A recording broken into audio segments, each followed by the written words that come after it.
Feedly is a newsfeed aggregator that has had some very good reviews. It's a web service to which you can connect apps on your iPhone and Mac. I'll show you later how to use Reader and ReadKit to read from Feedly.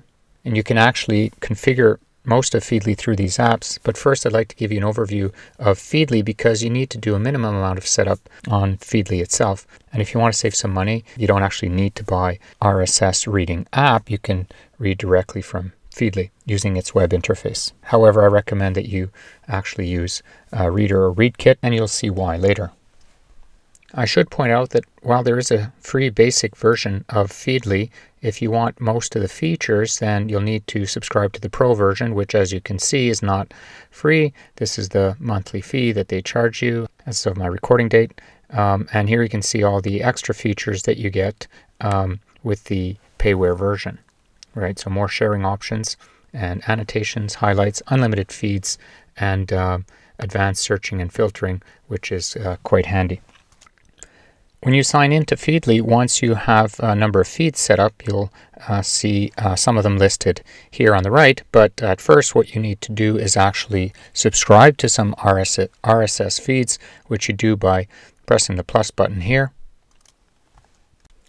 If you're dealing with a site that's been designed sympathetically with you in mind, then they will provide an RSS feed, the address of which you can simply copy by doing Control-click on it.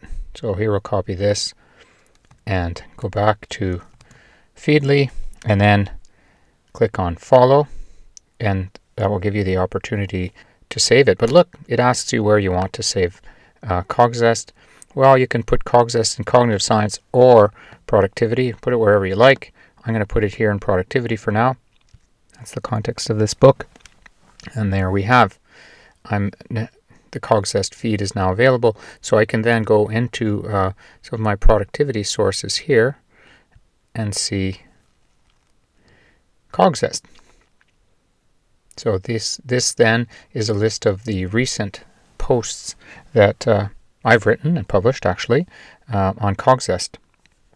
It just so happens that I recently commented on the fact that Cambridge University Press pulled its RSS feed, and a productivity blogger who advises us to avoid email does not provide an RSS feed. Instead, he suggests that we subscribe to his email list to get updates and be distracted by his productivity blog. Do you see the irony? I know I do. So let's navigate to another article here, and suppose that you see something here that you feel is worth underscoring or underlying. So you read it and look at this. You can actually then highlight the text. All right, that's one of the things you can do. As you can see here, it offers a bunch of other functions that you can apply. You can tweet, post to WordPress, do all of these interesting things, or search the web with it. That's in that context. As for the entire article, there are several actions available. You can mark the page for reading later, save it for reading later.